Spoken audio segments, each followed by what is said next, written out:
L'analyste programmeur.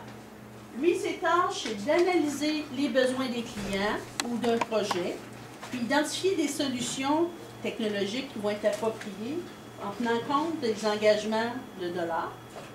On dit on veut mettre tant de dollars pour faire tel projet. Et aussi en tenant compte des échéances aussi dans lesquelles on demande de livrer. Quand tu es programmeur ou n'importe quelle personne travaille en technologie, ces tâches sont tout le temps rentrées dans un échéancier par le chargé de projet. Donc, chaque personne reçoit sa feuille de temps, puis ça dit, bon, de telle date à telle date, tu dois faire telle tâche. Puis ça va prendre tant de jours personne. C'est certain que s'il y a des écarts dans le nombre de jours personne, ça a une incidence sur les dollars. Si tu ne réussis pas dans les temps qui sont demandés, ça a une incidence sur les échéances aussi. Parce qu'après une tâche, tu en as une autre affaire et tout ça. Donc, si tu retardes tes autres affaires. Puis, il y a d'autres mondes aussi qui attendent peut-être après ce que tu vas produire. Fait que ça risque de retarder aussi. Donc, pardon? J'ai une question. Est-ce que vous pouvez expliquer la notion de nombre de jours personne? Oui. Quand on évalue combien de temps va prendre faire une certaine tâche, le nombre de jours personne, en fin de compte, c'est le temps que ça va prendre à une personne à réaliser cette tâche-là. Donc, si je dis que ça prend 3 jours personne, ça prend 3 jours à telle personne à réaliser une tâche. Et quand on parle de jours personne, on ne considère pas les fins de semaine, à moins qu'on ait des gros rushs puis qu'on doive le faire. Okay? Un nombre de jours personne, mais en temps travailler au bureau. OK? C'est-tu clair, cette notion-là? Ensuite de ça, bon, l'analyste programmeur, il fait l'analyse, il fait aussi de la programmation. Il fait les essais, puis il documente. Puis aussi, il prépare des dossiers d'implantation. En fin de compte, par rapport au programmeur, c'est le volet analyse qui vient s'ajouter. Mais si on prend un analyste programmeur junior, il va faire de l'analyse, mais ça ne sera pas 80% de son temps. Là. Ça va peut-être être 20% de son temps, puis 80% en programmation. Puis plus qu'il va avancer, plus que l'analyse va prendre de place, puis la programmation, il va en faire moins. OK? C'est ça la différence entre les deux. C'est le volet analyse. Quand on parle d'analyse, là, c'est de s'asseoir, dire, OK, mes gens d'affaires, ils ont tel besoin, qu'est-ce que je sais techniquement pour y répondre? Puis là, tu écris, tu dis, bon, ben là, il faut aller chercher tel élément dans tel record de la base de données. Puis là, à ça, bon, mettons, c'est une validation, je me pose quelle question. Si c'est cette valeur-là, je vais faire telle affaire. Si c'est cette valeur-là, je vais faire une autre affaire.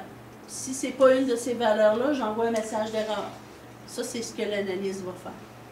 Vous en faites un peu tout le monde d'analyse dans... Je ne sais pas, vous avez commencé de la programmation. Avez-vous commencé de la programmation? Vous en faites, veut pas, pour être capable de monter un programme. Donc, c'est cette phase-là. Les exigences de base, ben, c'est un bac en informatique ou un DEC plus 2 années d'expérience. Okay? Tu accèdes au poste d'analyste programmeur avec 2 années d'expérience plus un DEC, ou quand tu sors du bac, c'est ça que tu as en sortant. C'est-tu correct, cette notion-là? L'analyse fonctionnelle. L'analyse fonctionnelle, lui, il accompagne les gens d'affaires dans la définition de leurs besoins, puis il les supporte aussi dans leurs opérations quotidiennes. Parce que j'ai parlé, je parle beaucoup de projets depuis tantôt, sauf que chez nous, on a 2 volets à l'informatique de gestion, puis fonctionnelle. C'est qu'on a, on fait des projets, du développement, mais aussi on fait de l'évolution de système. C'est que les systèmes qui sont en production, puis que les gens d'affaires utilisent, il faut les supporter. Il faut s'assurer qu'ils sont disponibles. Si les gens d'affaires soulèvent une erreur dans un problème ou qu'ils ont un problème avec une police, qui ne sont pas capables de faire une transaction dessus, ils vont appeler au centre d'aide aux utilisateurs, puis on reçoit une fiche de problème, il faut le régler. Donc, on a une équipe qui est dédiée à l'évolution des systèmes. L'équipe d'évolution de système aussi fait aussi des petites demandes de services. Aller jusqu'à 50 jours personne, une demande qui prend 50 jours à faire, personne, pas calendrier, parce que tu peux avoir 2-3 personnes qui travaillent dessus, vont passer par les gens d'évolution. Mais sinon, c'est des projets, puis ça passe dans l'équipe de développement. Fait que tu as vraiment deux volets aussi que tu peux faire.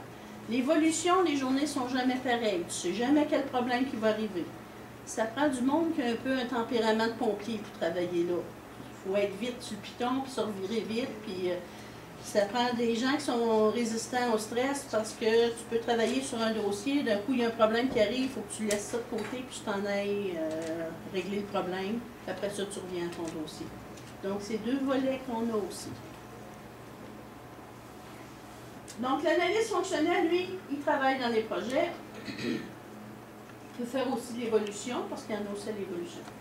Donc, il accompagne le client dans la définition de ses besoins, supporte les opérations aussi. Donc, s'il y a des problèmes puis tu travailles en évolution, tu supportes les opérations. Il mène des analyses détaillées. Donc, là, il va vraiment faire des dossiers d'analyse. Il peut faire de la réalisation, de la programmation aussi, puis des essais. Puis, toujours en respectant les délais puis les budgets. Puis aussi, il faut qu'il s'assure de la qualité de la livraison. Donc, l'analyste lui donne le travail au programmeur. Le programmeur, quand il a fini, l'analyste il est responsable de s'assurer que c'est de qualité, puis que c'est selon, que ça répond bien aux besoins qui avaient été énoncés. Aussi, l'analyste, il va mettre au point des stratégies d'essai, des stratégies d'implantation. On va implanter, tiens, on a une grosse implantation, elle est trop grosse pour tout faire dans la même fin de semaine. On va implanter le Québec une fin de semaine, puis le hors-Québec l'autre fin de semaine. C'est ça qu'on appelle une stratégie d'implantation. Une stratégie d'essai, on va dire, OK, là, on a besoin de tester une nouvelle affaire, une modification, puis une annulation de police. Mais tu l'écris dans ta stratégie d'essai. Puis là, on donne ça à l'équipe d'essai, qui, elle, respecte la stratégie, puis elle s'organise faire tous les cas d'essai qui correspondent à ce qui a été énoncé. Puis aussi, l'analyste peut aussi participer à la résolution de problèmes opérationnels s'il travaille à l'évolution. C'est certain que ça va être une des ressources. Pour ça, ça prend un bac en informatique plus 5 ans. Quand je parle de l'équivalent, c'est toujours le DEC plus 2 ans. Ça veut dire qu'à partir d'un DEC, pour devenir analyste fonctionnel, c'est un DEC plus 2 ans. Maintenant, pour un DEC plus 5 ans d'expérience, ça veut dire plus 7 ans. La différence entre un DEC et un DEC, c'est toujours 2 ans. À moins que quelqu'un fly épouvantable et qu'il se développerait rapidement. Ça arrive. Nous autres, chez nous, on a notre façon de faire. L'évolution d'un poste à l'autre, c'est pas OK, là, ça va faire 2 ans le mois prochain, là, puis là, tu t'en vas à tel poste. Non. C'est selon l'évolution de la personne. Et des personnes vont évoluer beaucoup plus rapidement, puis il y en a qui vont évoluer beaucoup plus lentement. Ça, c'est le gestionnaire avec les personnes. On regarde ça ensemble. Moi, quand vient le temps de faire passer d'un poste à l'autre, je fais remplir. On a des gabarits pour chacun des postes. Donc, je demande à la ressource, tu me remplis ce gabarit-là, tu me donnes des exemples qui me prouvent que tu fais telle tâche. Et si c'est conforme, la personne accède au poste. Sinon, on regarde c'est quoi qui manque, puis on s'organise à faire des travaux à la personne dans l'année qui suit pour pouvoir progresser, puis améliorer les petits points qui manquent, puis ça va finir par monter. Le gouvernement, je sais que c'est plus des échelles qui sont avec le temps et tout ça. Est-ce qu'il y a des questions à ce niveau-là? Conseiller fonctionnel, bien là, on remonte encore d'un cran. Là, le conseiller, lui, il accompagne les clients, il oriente dans les choix de solutions, toujours en tenant compte des besoins, de l'heure qu'on veut y mettre et du temps. Il oriente aussi les équipes de développement, donc il est au-dessus de l'analyste. Il va vraiment orienter l'équipe de développement dans les analyses, dans les résolutions de problèmes aussi, qui peuvent survenir à l'évolution ou en cours de projet. Il agit aussi à titre d'expert fonctionnel. Donc, quand tu es rendu conseiller fonctionnel, tu es un expert de système, puis tu es la sommité dans l'entreprise. Tout passe par cette personne-là quand on veut faire tel changement dans le système vente. Cette personne-là connaît vraiment toutes les ramifications que ça a avec d'autres systèmes. Donc, c'est vraiment des ressources clés qui ont ces titres-là. Il va de soi que ces personnes-là élaborent des stratégies d'essai, des stratégies de formation aussi, des stratégies d'implantation.